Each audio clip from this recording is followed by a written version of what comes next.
Good afternoon, everyone, and welcome to today's webinar, Multi-Level Evaluation of Project Safe Neighborhoods, hosted by the National Institute of Justice. At this time, it's my pleasure to introduce Basha Lopez, Social Science Analyst within the National Institute of Justice, for some welcoming remarks and introductions. Thank you very much, Dara, for the introduction. I am a social science research analyst for the NIJ. National Institute of Justice is the research development and evaluation agency for the U.S. Department of Justice. Please note that the evaluation project presented here is supported by award number 2019-75-CX-0008 from the National Institute of Justice of the U.S. DOJ. The opinions, findings, and conclusions are recommendations expressed here are those of the authors and do not necessarily reflect the positions or policy of NIJ or the US DOJ. So let me very briefly tell you a little bit about PSN and this webinar. Project Safe Neighborhood is one of the department's flagship violent crime prevention programs, which brings together various department components and state, local, and tribal law enforcement communities. 4 key elements comprise this program: community engagement, prevention and intervention, focused and strategic enforcement, and accountability. This panel presents information about the enhanced PSN model implemented since 2018 and the national evaluation being conducted by RTI International and the Justice Research and Statistics Association. Our presenters today are from RTI, James Trudeau, Lynn Langton, and Christine Lindquist. From JRSA, Roger Krasbilski.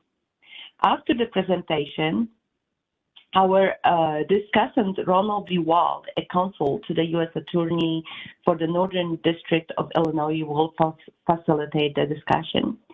Detailed biographies can be found on the registration website for this webinar. After that, as Dara already mentioned, we will facilitate Q&As with the audience. With no further ado, I want to give the floor to James Trudeau with RTI International. Thank you, Basha, and thank you, NIJ, for hosting this webinar, and to everyone who's watching, thanks for attending. I'm Jim Trudeau. I'm leading the evaluation for RTI. Let me quickly walk you through today's agenda. I will give an introduction to PSN and the national evaluation. Then I'll turn it to my colleague, Christine, to talk about the case studies. And then our colleague, Lynn Langton, will talk about the national assessment. And Roger from JRSA will talk about crime statistics and some challenges that we've been facing related to that and the solutions that we hope to apply. Then I'll close out the discussion part of the presentation with a look ahead as to where the evaluation will be going. As Basha mentioned, Ron DeWalt from the Northern District of Illinois has graciously agreed to serve as a discussant. He'll offer his perspectives, and then we will save some time in reserve for Q&A. And as was mentioned, if you have questions along the way, please put them in the Q&A box, and we will compile them and address questions at the end. So through this presentation, we will look both at the forest and the trees, and we hope to shed a little light on our evaluation. First, some background on, in case folks are not familiar, PSN grants are allocated to each of the federal districts. If you're not familiar with that, the federal system, there are 94 federal districts across the U.S. and the territories. 31 states, Washington, D.C., and the territories each have 1 district. 12 states have 2 districts, 9 states have 3, and 3 states have 4. There are actually 93 U.S. attorneys because Guam and the Northern Mariana Islands share 1 U.S. attorney. The attorneys are appointed by the president, and they serve as the chief federal law enforcement officer in their district. the history behind PSN, it was initially launched back in 2001 as a formula grant program. There was a prior national evaluation led by Ed McGarrell at Michigan State University. And I wanted to mention that Ed and a few others involved in that national evaluation are serving on our advisory board for this evaluation, so we are benefiting from their insights. So as I mentioned, it was started as a formula grant program. It was then later switched to a competitive grant program, which means that not all districts were receiving the grants. And of importance later in this discussion, some of the districts received competitive grants in 2015, 2016, and 2017. Our evaluation is really focused on the enhanced model, or PSN 2.0, that Basha mentioned. It was introduced late 2017 and really came into, actually implemented 2018. And it was returned to a formula grant program with awards going to all 93 of the U.S. Attorney offices. In this, the model introduced in 2018, there are 5 key elements: leadership by the U.S. Attorney's Office, partnerships with law enforcement and community groups, targeted and prioritized enforcement using data and various technologies, the prevention of additional violence through various approaches that we'll touch on later, and accountability for producing results, not just actions. And so this model is the focus of the evaluation, although I'll touch on how we're also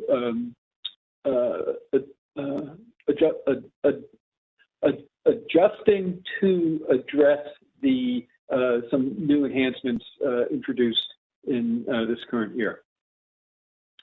And this slide touches on what Basha was talking about in terms of earlier this year, the current administration changed the focus a bit to community engagement, prevention and intervention, focused and strategic enforcement, and accountability.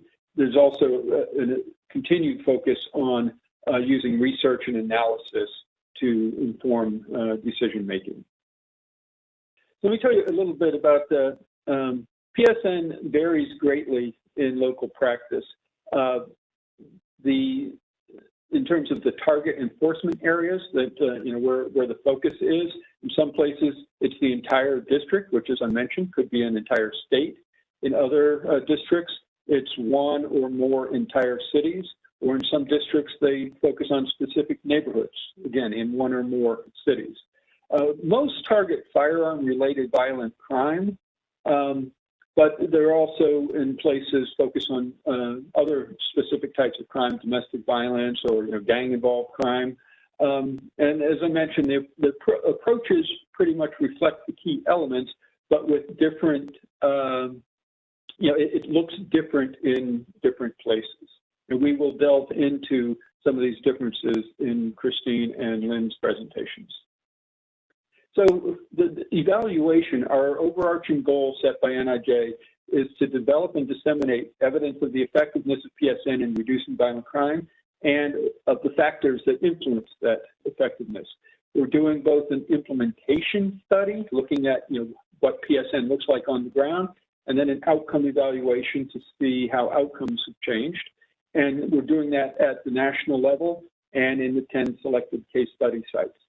We'll develop findings, materials, and reports, both for US DOJ, but then also the local PSN practitioners. And we'll disseminate findings to the practitioners, to policymakers, and a variety of researchers. And then we'll also submit our database with documentation that will support future analysis and replication. And the evaluation is anticipated to run through 2023. So as I've touched on a couple times already, we have the national assessment going on in all 94 districts, which will be a broad, relatively high-level look, and then the case studies in 10 districts that we selected collaboratively with DOJ. We're going to start, I'm going to turn it over to Christine in a minute to talk about the case studies, to give you all a concrete sense of what PSN looks like. Then we'll back up and look at the national assessment. But the case studies will, of course, incorporate all the information used in the national assessment as well. So there's things in common. We're looking, as I mentioned, the implementation, how it's being implemented locally, with a focus on those key elements, leadership by the USAO, partnerships, targeted and prioritized enforcement, preventing additional violence, and accountability for the results. And in terms of the outcomes, changes in violent crime and prosecutions, looking at the pre and the post of the, with the enhanced being introduced in 2018. Well, we'll look at the several years, 2015 to 2017, as sort of a pre-period there. And how do the two differ? Well, in terms of measuring implementation, with the case studies, we're having monthly calls with the PSN coordinators. We're doing semi-annual site visits with stakeholder interviews. We can't do all that in all 94 districts, so we're using materials the task forces have provided to DOJ, and we will be doing some interviews and then also web surveys. In terms of outcome data, again, in the case studies, we can get way down in the details. We'll use incident-based and geocoded crime data from the local law enforcement agencies. In some places, we will use actual calls for service data. We're also considering conducting resident surveys in the target enforcement areas. At the national assessment, we'll be using FBI uniform crime reporting data and then prosecution data that task forces provide to DOJ. And Roger is going to talk quite a bit later about the data challenges, as I mentioned. A unit of analysis, in the case studies, we're going to focus on their target enforcement areas. Where the areas that they're focused on, that's where we'll focus on. But at the national assessment, we will expand the lens to look at the entire district. And then also in some places, look more closely at the target enforcement areas. And then just in terms of the compared to what question, which is always important in evaluation, in the case studies, we'll identify similar comparison areas. In the national assessment, as I said, we'll have this pre-post enhanced PSN comparison. And then, if possible, we'll look at areas within the districts. So that's a real quick overview of the evaluation. We'll be digging into a lot of the details, and then I'll be back towards the end to give a look ahead. But for now, I will turn it over to my colleague, Christine Lindquist, to talk about the case studies.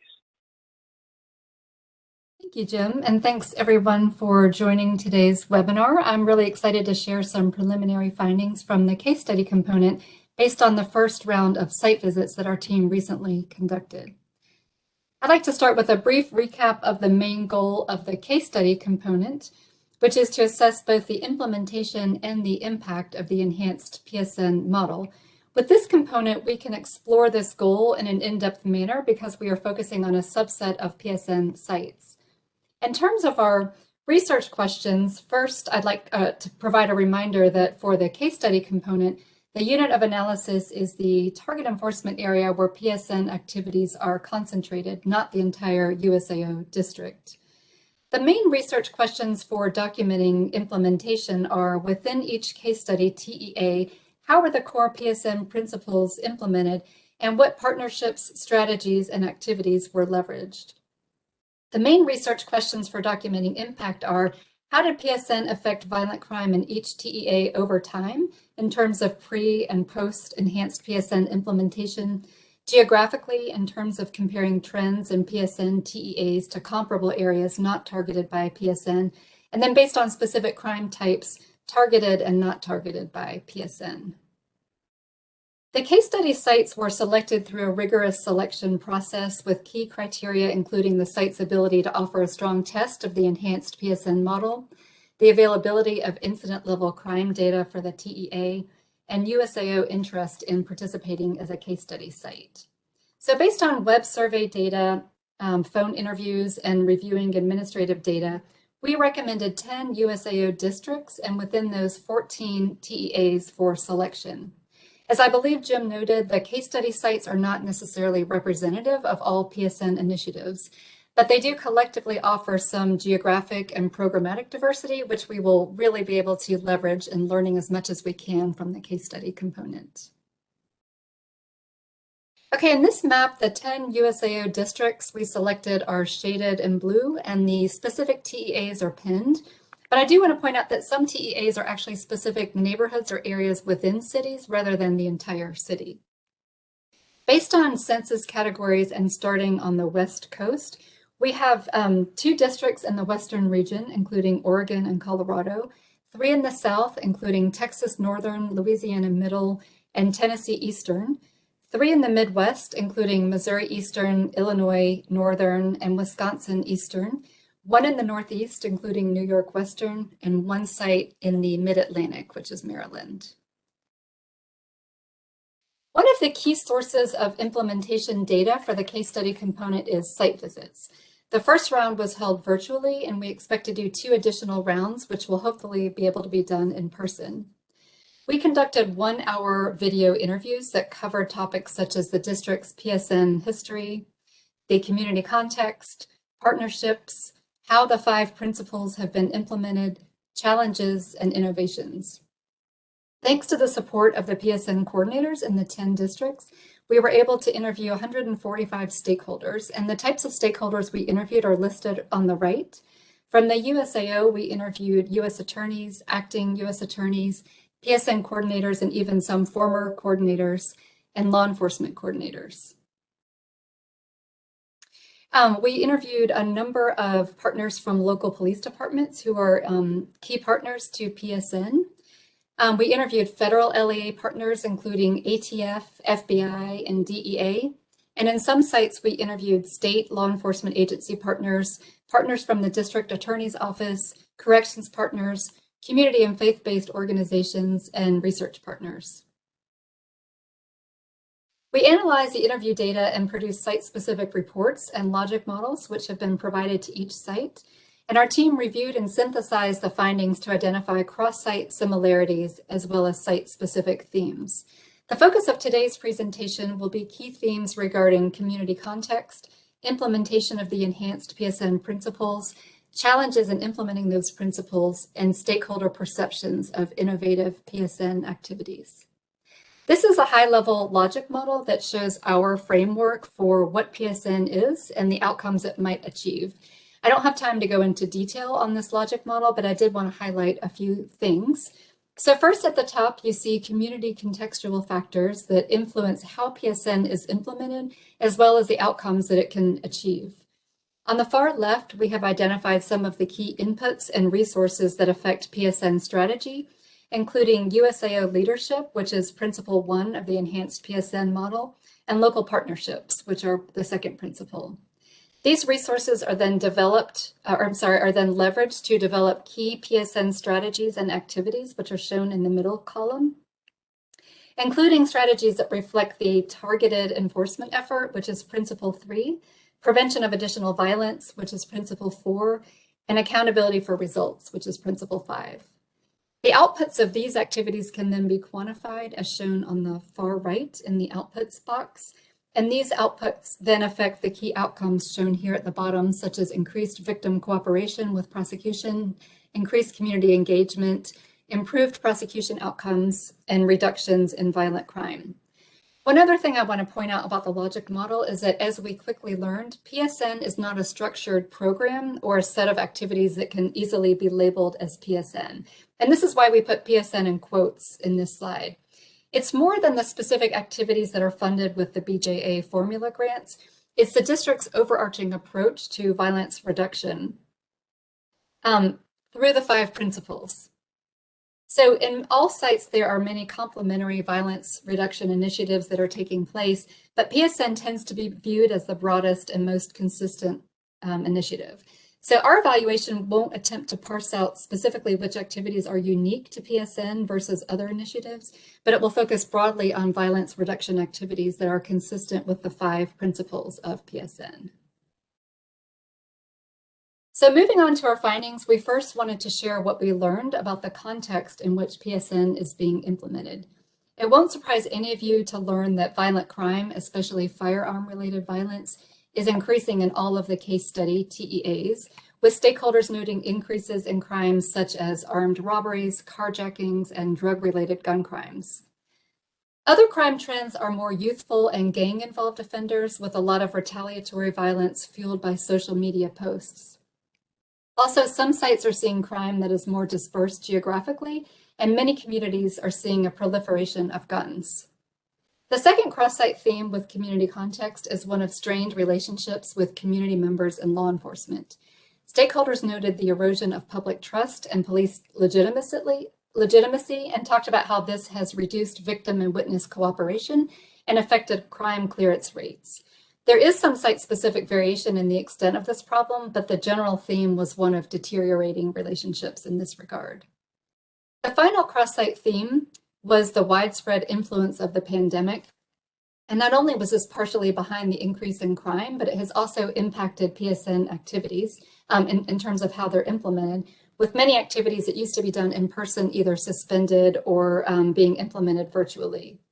And I just want to point out that in addition to these main cross-site themes, there are several site-specific factors that influence PSN implementation differently in some communities. So we have policy or legislative changes taking place in some states, such as bail reform.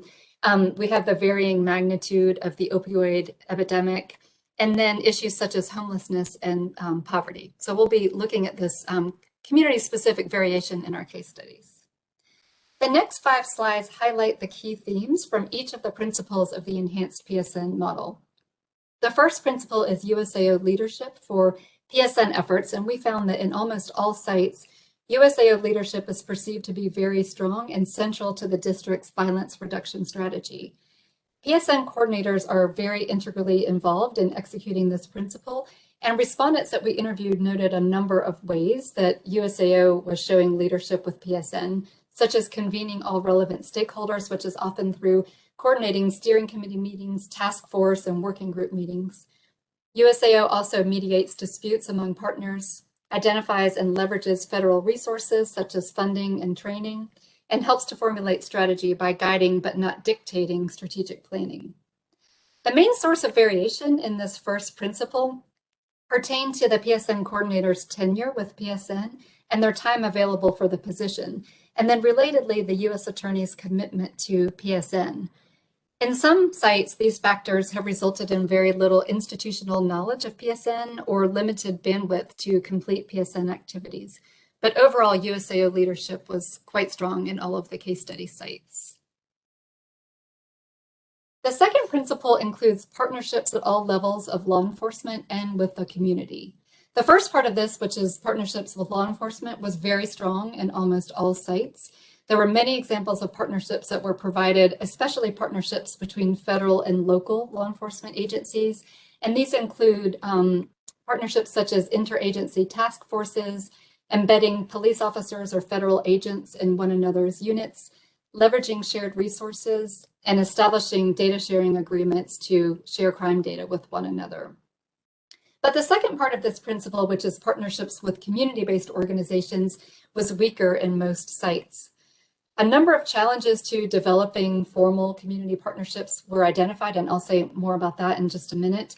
But I do want to point out that several sites had already recognized that they needed to do more in this regard, especially given the earlier finding about strained community relationships with the criminal legal system. And several were already actively engaged in planning activities to increase community-based partnerships. A few sites did already have strong partnerships with community-based organizations in place, including some sites that are using a public health approach to address violence in their communities and have found good ways for community organizations to work with law enforcement.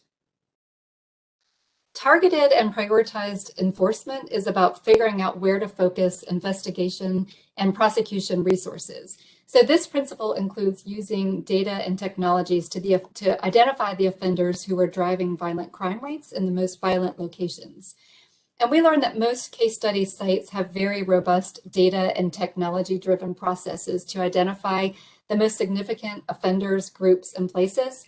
These activities, which are typically done by crime analysts at local police departments, use both data analysis and human intelligence. So some examples include using ShotSpotter technology NIBIN, or National Integrated Ballistics Information Network intelligence, calls for service data, and human intelligence based on investigative work, such as doing social media analysis. Many police departments share weekly reports based on these activities with PSN stakeholders, and often they develop a top 10 or top 25 list of individuals or groups. And some TEAs specific neighborhoods are identified for targeted efforts as well. So in addition to identifying the most significant offenders and groups and locations, most sites also have very structured, robust processes in place to share this information with the PSN team and discuss steps to take in terms of coming up with a plan for going after high-value cases. So the most common example of this type of decision-making is shoot reviews or significant offender reviews, which take place in almost all case study sites. And these result in a plan for what to do next in terms of investigation or arrest, but also in terms of discussing how to interrupt possible future shooting events that might stem from the current event. So almost all sites have these reviews, but there is variation in a couple of things, including whether community-based organizations are included, which is very rare, but does happen in a couple of sites. And then the extent of mitigation efforts that come out of this discussion. So this means using the information in the reviews to prevent cascading acts of violence. In some states, mitigation efforts focus only on the individuals who are directly involved in the case, but in other sites, resources are provided to victims and witnesses who are involved more indirectly. And some sites even implement place-based interventions that might prevent more violence in the community based on characteristics of the shooting that's being reviewed. The targeted and prioritized enforcement principle also has to do with making decisions about the appropriate level of prosecution.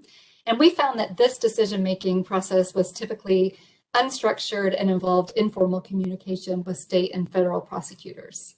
Most districts have expanded their prosecution resources through PSN by bringing on special assistant U.S. attorneys to assist with federal cases and implementing approaches to get better evidence to prosecute cases more effectively. And these are also part of the targeted enforcement effort principle. The prevention principle is described by DOJ as ensuring public awareness of the violence reduction strategy, communicating directly to offenders about the consequences of continuing violent behaviors, and supporting locally based prevention and reentry efforts. We found in our site visits for the case study sites that the most common activity by far under this principle was offender notification programs. So these involve identifying high-risk offenders, typically when they're about to be released from jail or prison, and notifying them both that they're being monitored closely and will face swift responses for noncompliance, but also providing them with services and reentry support to help with employment and housing and other necessary services. But these activities don't tend to take place very frequently, and they have been limited by the pandemic. Some of the other prevention activities include victim or witness-focused interventions to prevent further violence and increase cooperation with prosecution. And in some sites, these efforts can be quite intensive, such as a de-escalation program in one site, a full-time victim and witness coordinator position in another site, and a hospital-based victim intervention program. Other activities listed here under this principle include social media monitoring to identify and prevent violent acts before they take place, place-based interventions such as crime prevention through environmental design, efforts to raise community awareness of PSN, such as public service announcements or billboards, and then agency involvement in existing community activities that are already taking place. The final principle, which is accountability, includes data-driven activities to foster accountability for outcomes and not merely outputs. We found that in most sites, activities under this principle were limited to the sharing of data, such as daily crime reports or metrics on the number of cases prosecuted. But there's not typically discussion about pattern or trends, and it was fairly uncommon for sites to use this type of data to refine their PSN strategy. But some respondents noted that activities of the research partner were considered to provide accountability. Also, in discussing this principle, we learned that many stakeholders felt that it was difficult to identify appropriate indicators of PSN effectiveness. There wasn't really a clear consensus on what success would mean. And some of the things that stakeholders hope to impact can be quite difficult to measure, such as looking at the long-term impact of strategic decisions on public safety, or looking at whether the highest risk individuals who were targeted by some of the activities actually changed their behavior. And I also want to point out that some stakeholders felt that crime rates in particular were not necessarily appropriate indicators of whether PSN works because they are dependent on many factors other than PSN. When we asked stakeholders about the challenges they had experienced in implementing the key PSN principles, the most commonly mentioned challenge, which I touched on earlier, was engaging the community through formalized partnerships. Specific challenges were difficulty in identifying and vetting partners, finding ways to involve them in a meaningful way, limited resources for these partnerships, and lack of community interest in USAO involvement. Other challenges to implementing the 5 principles were limited resources and personnel, and also turnover in key roles. In several sites, there was turnover in the police chief position, PSN coordinator position, and U.S. attorneys. And this was felt to create some instability and threaten collaborations, many of which took a lot of time and effort to establish over the years. We also learned about COVID-related restrictions on in-person activities, with some stakeholders finding that virtual meetings were less effective than in-person. And a few stakeholders noted that the number of overlapping violence reduction initiatives were a source of confusion. The final set of findings pertain to what stakeholders felt was innovative about their PSN activities, with the most common response across the sites being the strong collaboration among stakeholders.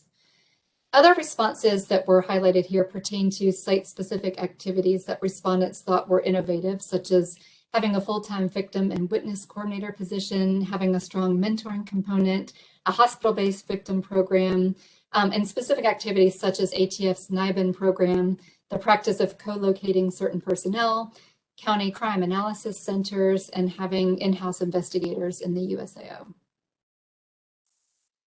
So I think the key take-homes from our initial site visits are that all of the case study sites are working under very challenging conditions in terms of spikes in violent crime, strained community relationships, and continuing to operate under pandemic conditions. And we will certainly be able to learn a lot from the diversity in community contexts that we're seeing, as well as the diversity in PSN strategies. Another take-home is that USAO leadership in violence reduction strategies was very strong across the case study sites, with the PSN coordinator being critical to success. As I mentioned, most districts have very strong targeted enforcement efforts to focus their investigation and prosecution resources on the most significant offenders and groups driving violent crime. And a final take-home is that most districts could benefit from developing stronger community partnerships, which is something that many stakeholders already recognized as being important for addressing some of the strained relationships between community members and the criminal legal system. And this is something that will likely be addressed as districts refine their PSN strategies to reflect the new design pillars, which Jim will talk about at the very end. So thank you very much for your time. And with that, I will turn this over to my colleague, Lynn Langton, who will share more about the national assessment component. Great. Thank you, Christine. So you just heard about the case study component and details about how PSN is implemented in specific areas. And now I'm going to be taking a step back and talking in more detail about the national assessment.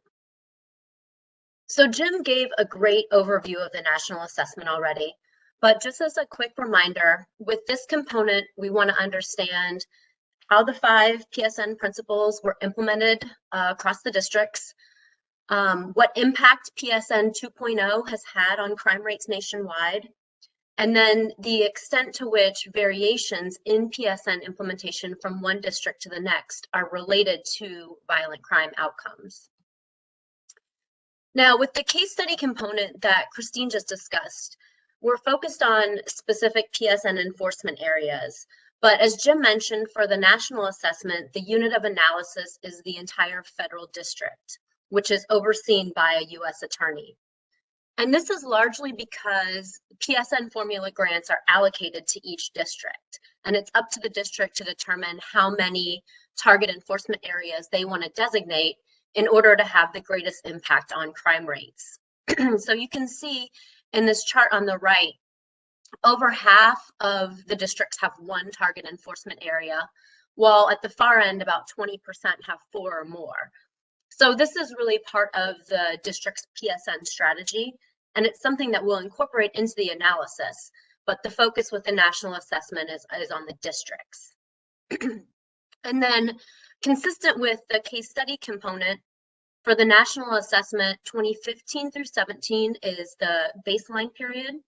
2018 through 2020 is the initial intervention period, or what we're referring to as PSN 2.0. And then we'll have the revised PSN period, or PSN 2.1, that will go from 21 to 23, that we'll be incorporating into the assessment down the road.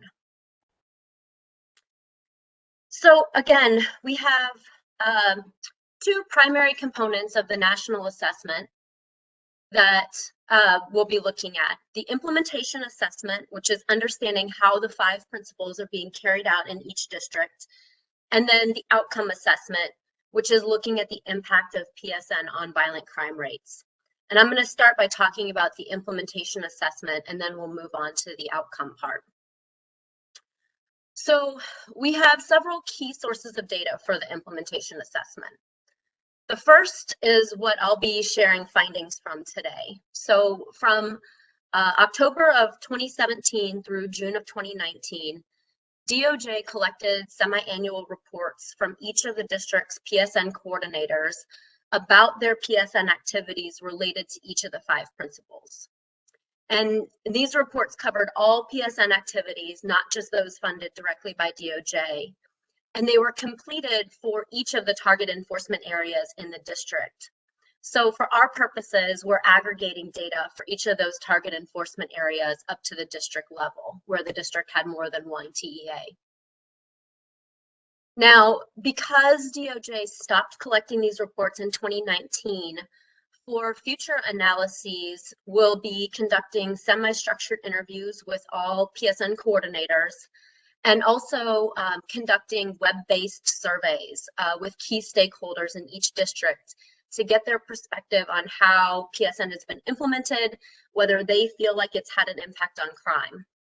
So these 2 efforts, the interviews and the surveys, have been delayed, but will hopefully launch in early 2022.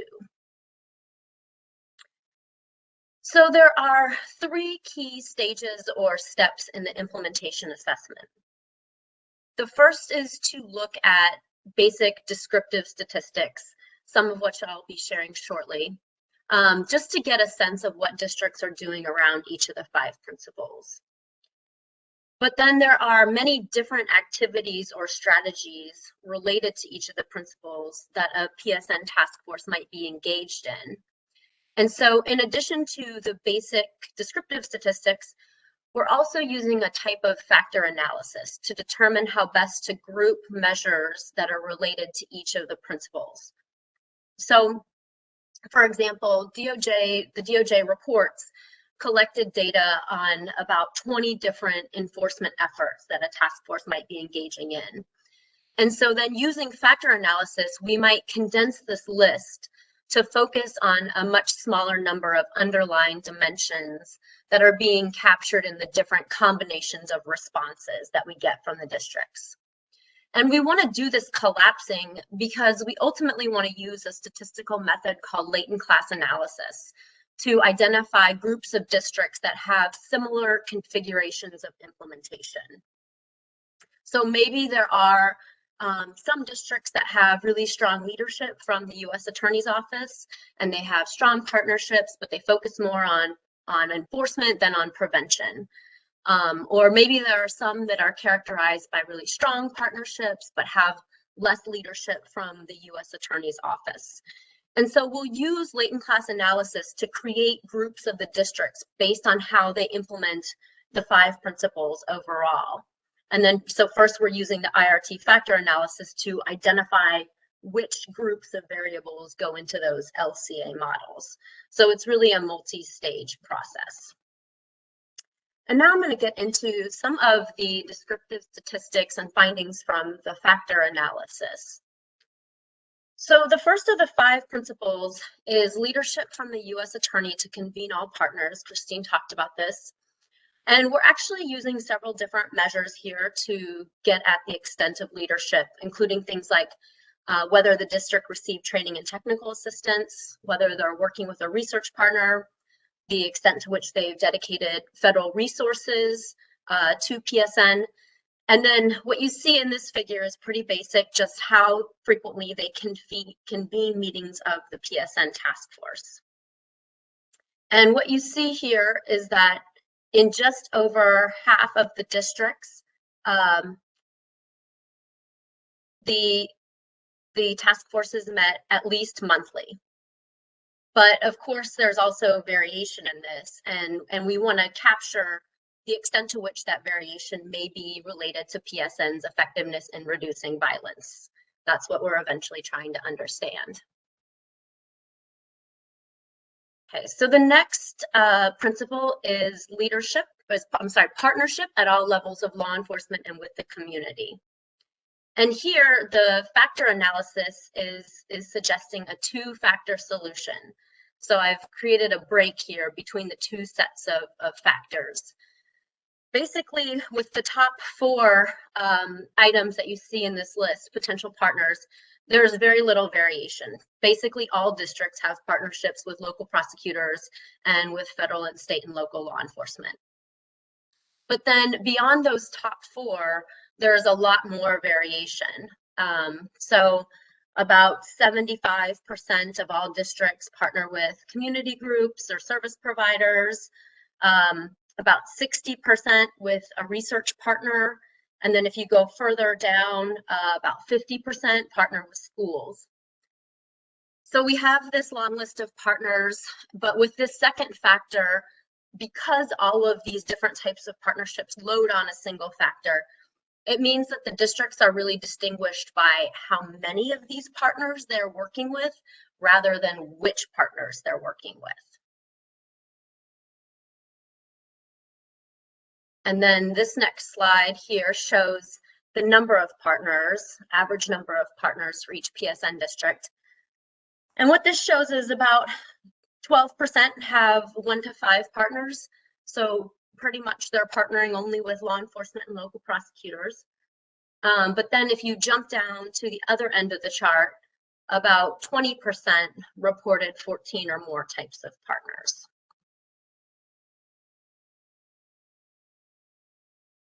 Moving on to the third principle, which is targeted and prioritized enforcement efforts. Here again, we have several sets of variables that we're going to be looking at, but for this presentation, I'm only showing different enforcement activities or strategies that law enforcement might use within the PSN district, law enforcement and prosecutors might use within the district. And again, here, there's considerable variation in the use of these different strategies. So at the high end, nearly all districts go through a case screening process, a case review process to determine if they can be federally prosecuted. Then down towards the bottom of the chart, less than half of the districts are employing tools like gun courts, drug courts, gunshot detection technology, which Christine talked about, and then the things like anti-gang ordinances down at the very bottom are much more rare. But here again, the factor analysis suggests a one-factor solution, meaning that the districts are distinguished by how many of these activities they're engaged in rather than which of the activities. And again, this slide shows you a count, and the vast majority are utilizing 10 or more different enforcement activities or strategies. The fourth principle is prevention of additional violence.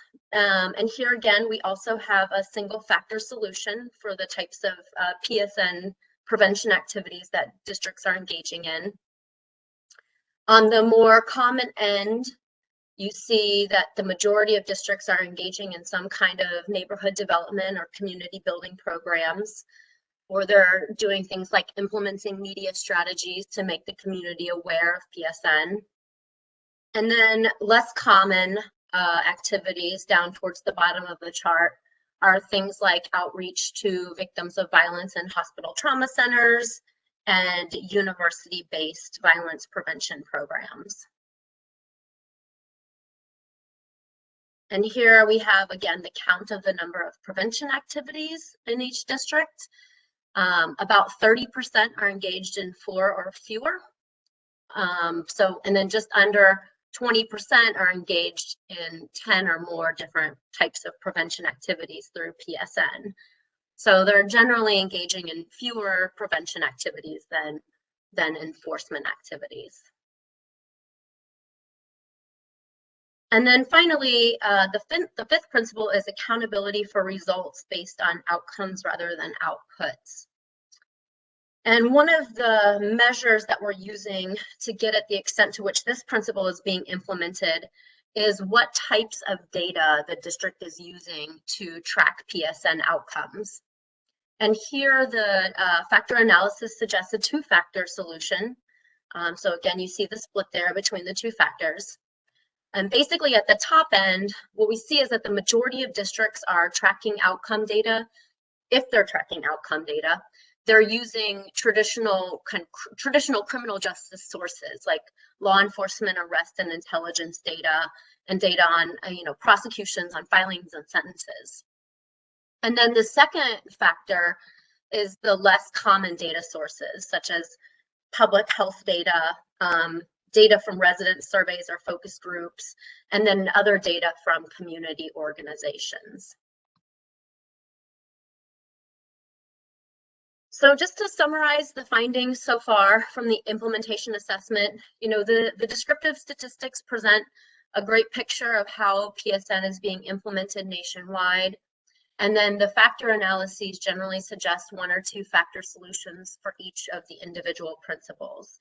So now our next step in the implementation assessment will be to plug all of these factors into a latent class analysis model to identify classes of districts based on how they're implementing the 5 principles of PSN 2.0. And then with that, we're moving on to the outcome assessment. So when we first started the evaluation, the idea was that DOJ would be collecting monthly crime counts from each of the task forces, and that these counts would be used to track the impact of PSN on violent crime. Unfortunately, the task forces struggled to provide these data, and DOJ stopped trying to collect them in June of 2019. So we need crime data from another source. And as Jim alluded to, the best option is data from the FBI's Uniform Crime Reporting Program. The Summary Reporting System covers the vast majority of law enforcement nationwide. So we're using that to analyze changes in violent crime from 2015 to 2020. However, because we can't make this easy, the FBI sunsetted the SRS at the end of 2020, meaning that those data are no longer being systematically collected from 2021 and beyond. So we're working on a plan to develop the outcome analysis from 2021 and beyond, and Roger will be talking about that more in the next presentation. And then eventually we'll also be looking at outcomes related to the federal prosecution of PSN offenses and the length of sentences for convicted offenders under PSN.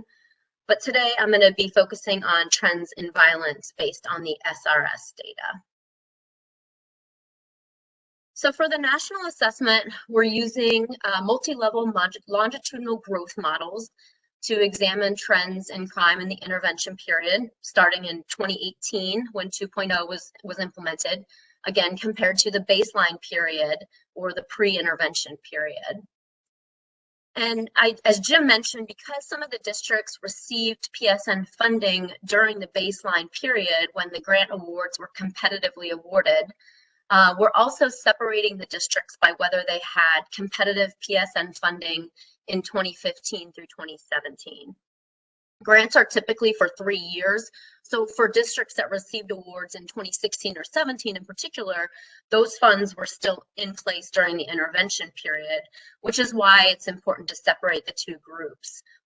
And this enables us to look at whether PSN 2.0 had a differential impact on districts that already had a PSN program in place compared to those that did not. For the preliminary analyses that I'm going to be sharing today, we're using monthly SRS data from 2016 through 2019. We still need to fold in 2015 data, and then we also need to fold in 2020, but because 2020 was such an anomaly, we're anticipating that it will look a little bit different. We're focusing on local police departments and sheriffs, and have excluded state police and special jurisdiction agencies because their jurisdictions often extend beyond district boundaries, making it a little bit more complicated to incorporate them. For this analysis, agencies are nested within districts. So again, the full model is at the district level, excluding the territories for this preliminary analysis. And then another thing to note is that for now we are using counts rather than rates, which are standardized by population. And one of our next steps will be to rerun the models with rates. But unless the district population has changed dramatically during the 4-year period, we don't expect that to make a huge difference. And then finally, for this presentation, I'm going to show findings for all violence, which includes murder, rape and sexual assault, robbery, and aggravated assault, homicide or murder by itself, and then also robbery with a firearm. Okay, so without further ado, this first graph shows trends in all violence. The orange line is the group that did not get a competitive PSN award in 2015 through 17. And the blue line, which is the much smaller group, is the group that got 1 or more competitive awards during the baseline period. And what you see in this graph is that violent crime was flat during the baseline period for both groups. But then both groups saw declines in violent crime during the intervention period. For the group that got the formula awards only, so did not get competitive PSN funding, the decrease was significant. For the group that only got competitive awards in 2015 through 17, the decrease was nearly significant. So these declines in the intervention period are what we expect to see if PSN is working as intended.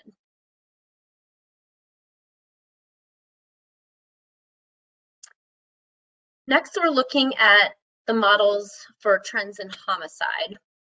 Again, here, the trend is flat in the baseline period for both groups, but then both groups also show a decrease during the intervention period. In the case of the PSN 2.0 only group, the orange group, the relative decline in the intervention period compared to the baseline period was nearly 2 times greater, which suggests that PSN is working for the majority of districts that were going from no PSN to PSN 2.0. So again, this is as we would expect to see. Okay, and next, this last graph shows the modeled trends for robbery with a firearm. Here we see significant decreases in both the baseline and intervention periods for both groups, suggesting that robbery with a firearm had a downward trajectory. But the relative decrease during the intervention period was greater than during the baseline period. So although the interaction term was not actually significant, it was still in the direction that we would expect to see. So this is consistent with what we might expect.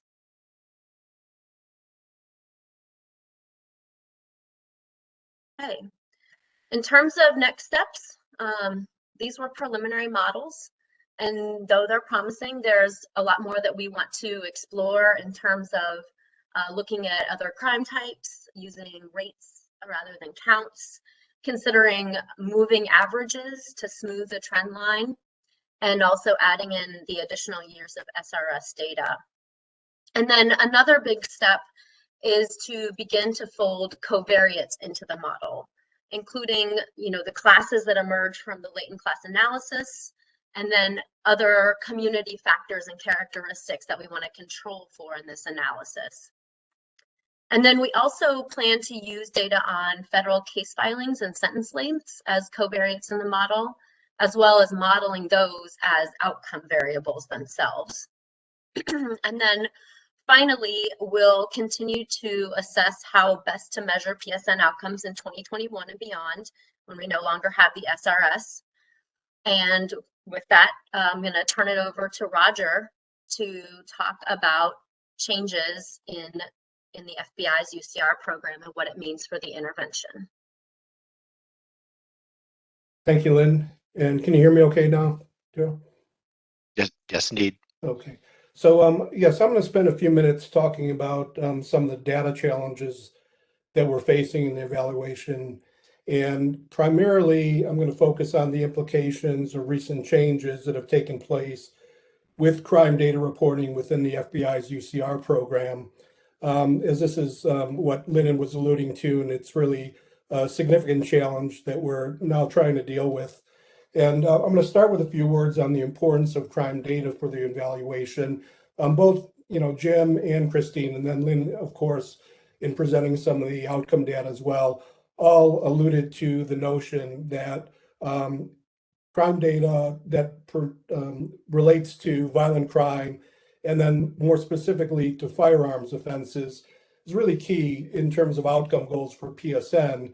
And we're needing to be able to obtain measures or operational data on both of those for both the national assessment as well as for each of the case study sites. And there are a number of different dimensions that are important for us to be considering when we're thinking about the data that we're able to use or access for this. So there is a geographic dimension to this. We need data at multiple levels of aggregation, if you will. We certainly need the violent crime and the firearms offense data, if you will, at the district level. We need it for targeted enforcement areas and for the comparison areas that we'll be dealing with as well. Temporally, when we look at the time factor, we need data pre-intervention and then post. So when we're thinking again operationally and the focus on the enhanced PSN principles, in practical terms, we're needing to obtain data beginning with the calendar year 2015 and then running at least through the end of 2022, maybe even into 2023, something that will be able to take this as far out, but give us the ability to conduct the analysis prior to the end of the project period. And as Lynn alluded to, we're also going to be needing some data pertaining to other crimes, not necessarily targeted by PSN, but that's going to help us to understand what the impact has been generally in the districts and in the TAs relative to the comparison areas. So when we think about decision-making on the best data sources to use and the collection methods that we're going to be able to use here, again, there are several kind of factors that we need to be taken into account. Certainly, when we think about the project budget and timing, that's a central feature of what we need to be considering here. The data collection has to be economical and efficient. And when we're thinking about quality and completeness, we need to make sure that the data that we're using has been consistently reported over time and that we're able to get this information in a consistently reported format for these different levels of aggregation. We need that to be able to support the interrupted time series analysis. And we just need to be able also to be able to do these comparative analyses that Lynn was alluding to when we're working in comparisons with comparison areas and being able to look at things across different implementations of PSN in different jurisdictions and so forth. So there are a number of factors that are taken into account when we're thinking about, again, data sources and data collection. And what we do know is that it would be really most economical and most efficient if we were able to obtain data from a single central source, if you will. And when we're thinking about, again, what Christine talked about in terms of the case study sites, we've got 10 case study sites. And our goal here and what we already are making progress on is being able to obtain incident level crime data directly from local law enforcement agencies that are participating in PSN in each of those 10 case study sites. We're We have already been able to do this, and we're working with other law enforcement agencies that are involved to be able to collect that data through secure file transfer protocols or through an analytical platform that RTI has been developed and is used with law enforcement agencies in the past. But using a similar approach, if you will, dealing directly with local law enforcement agencies simply isn't feasible from the national assessment standpoint. We're talking about, in this case, when we're looking at things nationally, more than 18,000 local law enforcement agencies nationwide. And this is where we come back to the notion of economics and being efficient in the data collection. It would behoove us if we were able to work with a single central source of data, and that one would obviously be the FBI's Uniform Crime Reporting Program. Not only would it be an economical way to obtain data for all of these different districts, TEAs, and comparison areas, but at least it's also been theoretically reported consistently over time and across jurisdictions. If you look back at the history of the UCRs, there have been only a couple of changes that have taken place historically, and those particular changes do not impact the data that we would be using for the outcome assessments that are taking place within PSN. But we are facing some very substantial other challenges that are there. So let me give you a little bit of background just on the UCR program in general, and I'll be pretty brief here. The program has been running since late 1920s, 1930, joint initiative initially between the International Association of Chiefs of Police and the FBI that ultimately resulted in a nationwide cooperative effort of now more than 18,000 law enforcement agencies voluntarily reporting data on crimes that are brought to their attention. They report information, crime incident data, if you will, on serious violent property crime. This is what goes into crime rates and the crime index that we all hear about in the media and so forth. But it's important to remember that not all crimes are indeed reported to law enforcement. When we're working with UCR data, and Lynn was alluding to summary reporting, and I'm going to talk a little bit about the change that's taken place to national incident-based reporting. One of the key things is to remember here is that not all crimes are reported to the law enforcement.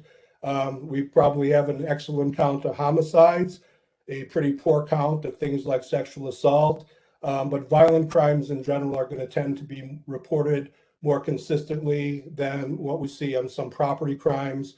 And with few exceptions, the definitions of those crimes have been consistent over time and across jurisdictions for a very, very long period of time. What's really beneficial about using UCR crime data from the FBI, it is also available in various forms that could be aggregated or disaggregated at multiple levels. So not only are there data available nationally, but you could disaggregate it to PSN districts, to TEAs in some cases, to the comparison areas we want to work with. There's a great deal of flexibility, at least that originally exists within the UCR data. So again, trying to be able to use that as a single central source would really make things much more economical and efficient within the context of the PSN evaluation.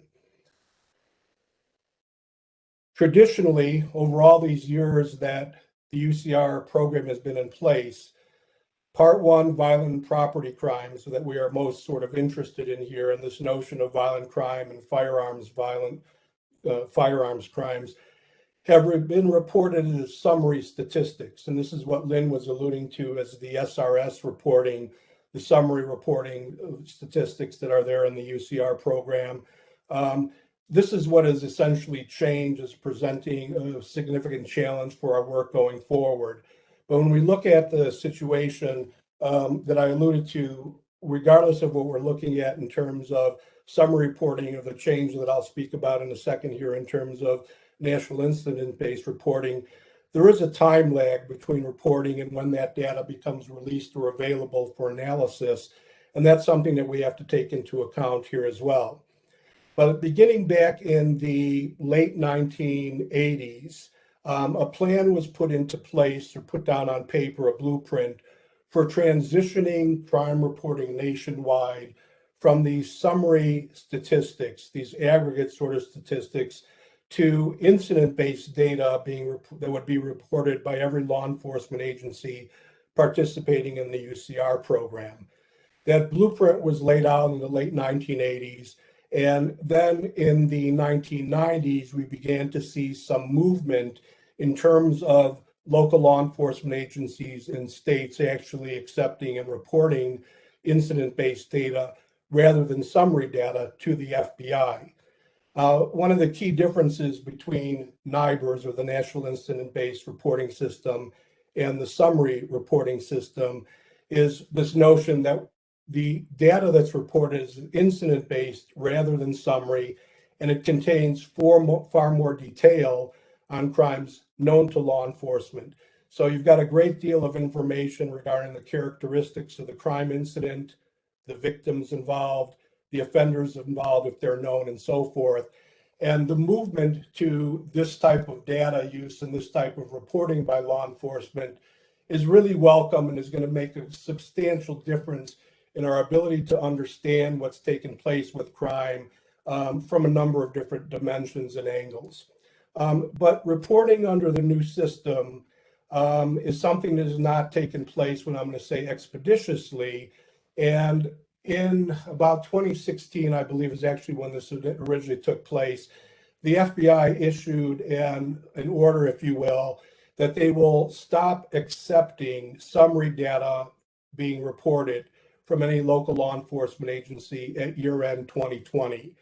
And going forward, as of January of 2021, they would only accept incident-based data being reported by local agencies or through the state programs that serve as sort of a clearinghouse or repository for accepting that data from local agencies and passing it on to the FBI. The challenge that this presents to many people, but especially I'm going to say to us in our evaluation of PSN, is that at the time that the sunset of SRS reporting at the end of 2020 calendar year, only about 1/2 of the nation's 18,000 plus law enforcement agencies were capable of reporting NIBRS data to the FBI. Now that roughly accounts for about 55% of the nation's law enforcement agencies and about 50%, if you will, of the nation's population, when we look at the exact number that can report NIBRS or can report it to the FBI today. One of the issues I wanted to just mention very briefly here is that several major cities across the US are currently not accounted for in NIBRS data. Cities like New York City, Los Angeles, Chicago, Philadelphia, some of the largest cities in the country are still only capable of reporting summary data. And hence, this information, again, now starting with January of 20 and 21, summary data is no longer being accepted or will no longer be available through the FBI. Only NIBRS data will be. And when we look at the numbers here on reporting and where local law enforcement in the states are in terms of being able to report, accept, and pass on NIBRS data, we're basically facing a big hole here with about half of the country not being able to, if you will, provide the kind of data that we need moving forward from 2021 into the subsequent years that follow. This is a serious problem because it interrupts our ability to be able to get that data that we need for the national assessment. And when we look at what new reporting is likely to look at as the months and the years continue to move forward, there is going to be an increase, a substantial increase in the number of local agencies that are reporting NIBRS to the FBI, but that's going to occur incrementally as it has in the past. We're not looking at substantial increases, if you will, in the number of local law enforcement agencies that will report NIBRS data to the FBI. And we're not looking at a situation in another 6 months or perhaps a year where we're able to take a look at only the FBI as a single source and have substantial coverage, both in terms of geography and time series, to have consistent data to be able to use to look at outcomes for PSN. So what this essentially means is that the FBI UCR program can't be used as a single source of crime data unless we're basically going to drop out a number of districts or TEAs in terms of our analysis and assessment at the national level. So this is the challenge that we're facing, and what are we trying to do about it? The picture looks pretty difficult to deal with, but we are taking steps to try and mitigate that and overcome the challenge and be able to get the kind of data that we need to be able to do the complete coverage that we're looking at both geographically and temporally. So there are two key lines of inquiry, if you will, that are taking place to mitigate the impact of these UCR changes.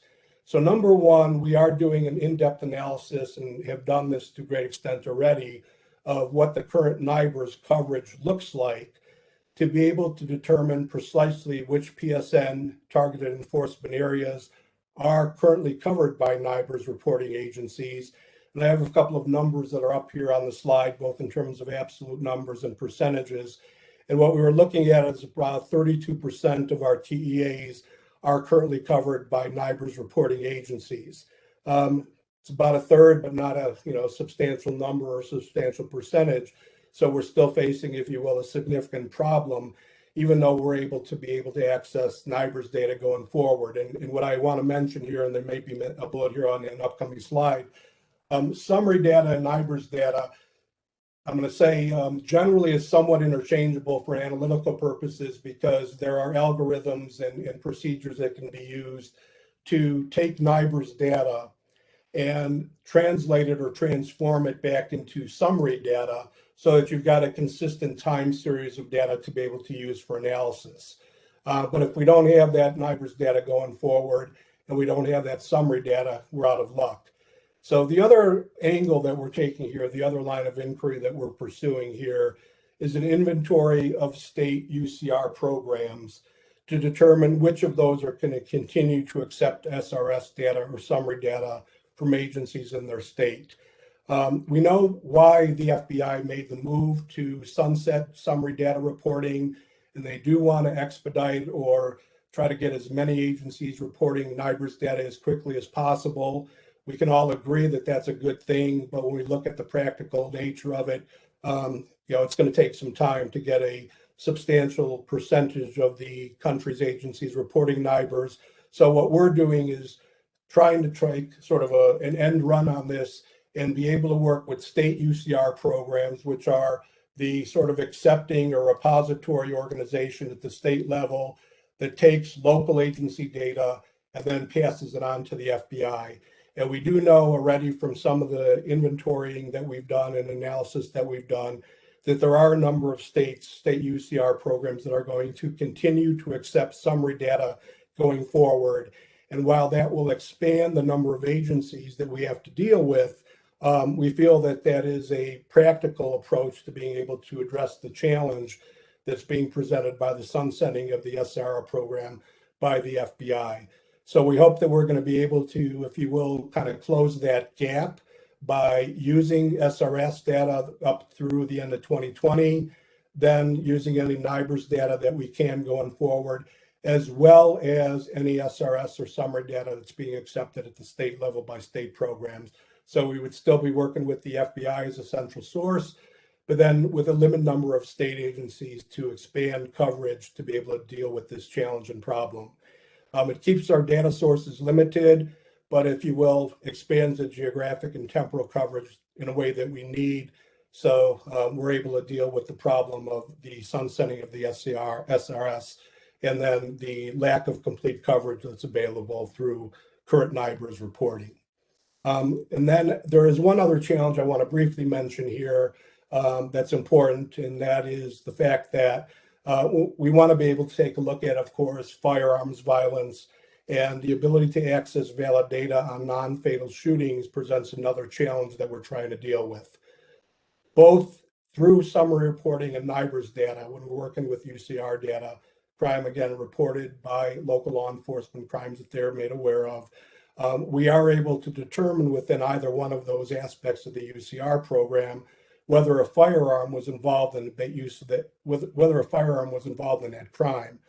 But the data, whether it was summary data or the NIBRS data, does not actually tell you if a shooting occurred. In other words, whether that firearm, that trigger was pulled and anybody was shot at or hit.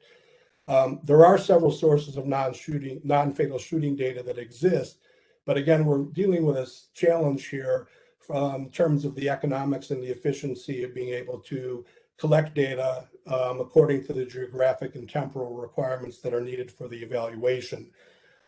Non-fatal shooting data does indeed exist at the local level at hospitals and emergency rooms, but we could never deal with those large number of sources across the country in order to get this data. So we're exploring other kind of data sets, if you will, to use as a proxy measure of this. And one of those that we think might be beneficial or that might help us is something called the Gun Archive, which is just one data set or one initiative that's out there to try and obtain information on non-fatal shootings from a number of sources, both law enforcement related, media related, and others. And we're in the process right now, if you will, of trying to investigate the validity of some of that data and how well it might meet our needs. But this notion of being able to get at non-fatal shootings, or this notion of being able to look at a measure of firearm violence for an outcome of PSN, presents another challenge, where the data that we're able to access economically through a kind of centralized source just doesn't give us what we need. And we're trying to find other aspects of being able to get at this data in a way that would really serve our purposes, be economical and efficient in nature. And let me stop there. That highlights the two major challenges I think that we're facing in terms of outcome data for crime, and what we're, at least at this point in time, trying to do to mitigate those problems and overcome the barrier. And I'll stop there and I think turn things back over to Jim. All right, thank you, Roger. Yeah, we're going to just take a very, very quick look at looking ahead. We're running a few minutes late, so basically, we're going to sort out these data issues. We're going to work on how exactly to address 2020, and then, as we've talked about, we're going to incorporate the 2021 enhancements. This is more or less repeating everything, so I'll skip right over. We're going to get the data. We're going to analyze the data. We're going to turn those data and analyses into reports to both the DOJ and specific to the case study sites, and we will disseminate it to practitioners, and then also through research. And as I mentioned earlier, at the end, we will archive the data to support future analyses. At this point, I will turn it over to our discussant, Ron DeWolf. Ron? Thanks, Jim. As Jim says, I've been asked to be a discussant for today's webinar and give you some perspectives about the evaluation on behalf of prosecutors. It's important to know that I'm just one of 93 PSN coordinators in the nation. Like many of my colleagues, I'm an assistant U.S. attorney. I prosecute cases. I supervise other AUSAs and their prosecutions. I oversee federal, state, and local collaborative initiatives that involve prosecution, intervention, and crime prevention strategies. PSN coordinators are prosecutors. We're not researchers. But I tell you, we really appreciate what the researchers are doing for us.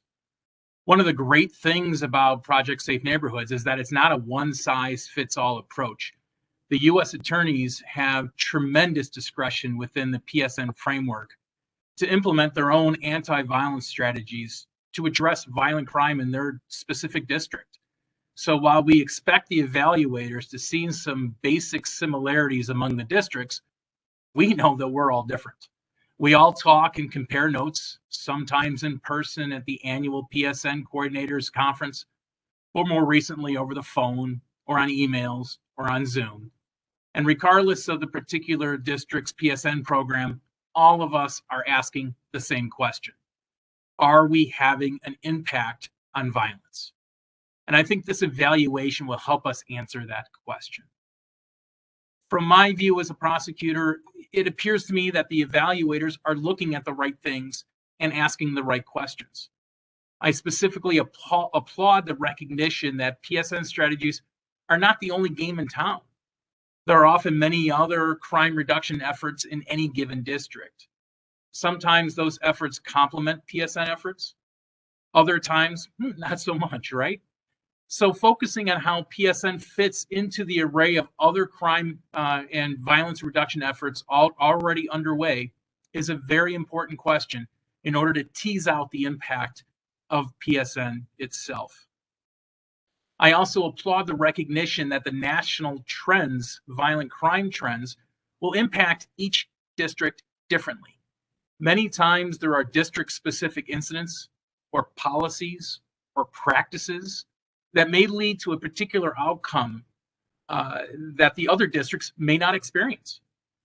We appreciate how difficult a task it is to analyze such data, those violent crime rates, and the impact of the district-specific PSN strategy on such a level. And we recognize it might indeed be impossible in some situations.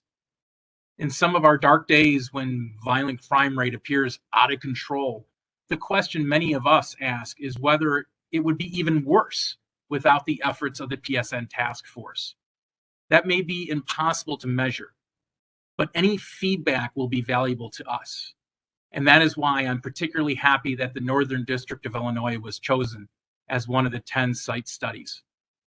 That will help us take an even closer look at our data and our strategies to help make us make informed decisions in the future. I just have one more minute or so just to make one point, and that is there is one thing to keep in mind. Today, we had a discussion of measuring PSN outcomes through crime data and federal prosecution data. We can't forget about the critical role of the state prosecutors. Most PSN task forces partner with state and local prosecutors and have some sort of established method to review state cases for federal prosecution. In order to make an informed decision on which cases to prosecute, the AUSAs must first assess the outcomes of those local prosecutions. Do state statutes have similar penalties as federal statutes? Is the most readily provable charge being aggressively pursued by local prosecutors?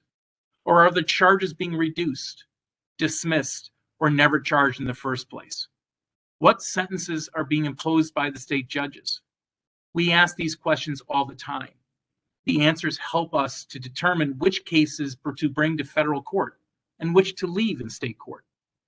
Therefore, when you're measuring PSN outcomes, it might help to think about how you can measure state and local prosecution data along with the federal prosecution data for a more complete picture on PSN's impact on violent crime rates.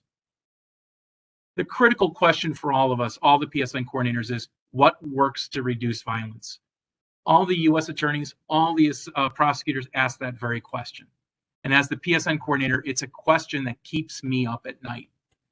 We all have a firm belief that what we are doing matters, but it's critically important now more than ever as violent crime rate continues to trend upwards to continually reassess our strategies. We anticipate that this evaluation will help us do that. Thank you, all of you, for all your hard work on this project. And I think that gives us a few minutes for questions and answers. Jim? Yeah, Basha, do you have questions assigned to us, or would you like to read them and assign them on the fly? Yes, I can read them to you, Jim. So it's more of a comment here from Robin, who clarifies that the program consisted of instruction to the USAAs, independent of the grants, which were intended to support the program. But I do have a specific question to Lynn. When you were talking about factor analysis, the question came from Leeway, who's asking, what are these activity strategies based on, and what are the implications of factor analysis in this context? Sure. So the descriptive statistics that I was presenting, the laundry list of activities, that is straight from the DOJ data collection report that was administered to all of the PSN coordinators and completed for each of the target enforcement areas. So that was a predefined list of activities, and then the PSN coordinators were selecting which of those their target enforcement areas were engaged in. So you know, that's one challenge with using survey data and not having the context behind it. You know, some of the differences we might see between the number of prevention activities and enforcement activities that that a district engages in could be a product of the list of activities that they were given to select from.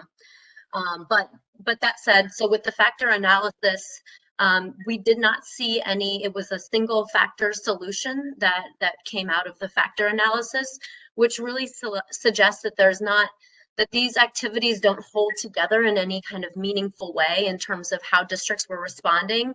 And so it's less about what types of activities they're engaging in that distinguishes them, and more about the number of activities. So the magnitude of activities they're engaged in versus the different types. Hope that answered the question. Thank you, Lynn. And the next question is to Roger. Roger, Frank is asking whether you are working with local law enforcement to get the data, especially in the cities that do not participate in neighbors. So what I started to go into is that that would definitely be, I think, one of the contingency approaches that we would pursue. We're somewhat optimistic that cities like New York and Chicago, perhaps also like Los Angeles, but that those particular states, New York, Illinois, will continue to have summary data available from those agencies going forward. And that's where kind of our fingers are crossed as we do this inventory and kind of look at that alignment with our districts and TEAs. If we do continue to get substantial kind of blockage or missing data that we're trying to deal with here, then I think the notion of being able to deal with another limited number of local agencies could be a possibility to pursue here. We're just trying to keep things efficient and economical, but knowing how important large cities like New York, Chicago, Philadelphia, Los Angeles would be, that would certainly be a path to be able to try and fill in some of the blanks, given how much of the crime that those particular municipalities account for, and how important would it be to have that data for the outcome assessment. So the answer basically is yes, we take a look at that if we needed to be able to do that, or had to be able to go that route. Thank you very much, Roger. We still have a few questions here on the Q&A, but because we're running out of time, we encourage the participants to email Tammy Sando with any outstanding questions, and we will contact the panelists directly, who will provide the answers to you. With this, I just want to see if Jim has any final thoughts, but on behalf of NIJ, I want to thank you very much for attending this webinar. Jim? Yes, Basha, thank you. Two thoughts. First, I would like to correct one of my slides. I noticed there was a typo on there. It said that part of the intent is to stem the flow of firearms. That should have read stem the flow of firearms that are used in crime. That's really the focus. But I mostly wanted to thank all of you for your attendance. I hope we've at least piqued your interest in terms of the preliminary findings thus far, and as we've touched on quite a bit, we are going to continue this evaluation and continue to sort out the issues that we've identified so far. There'll probably be new issues also, but we'll sort them out in time. So I hope that you do stay tuned. And again, please contact us if there are specific questions or anything we could address. Thank you all for your attendance.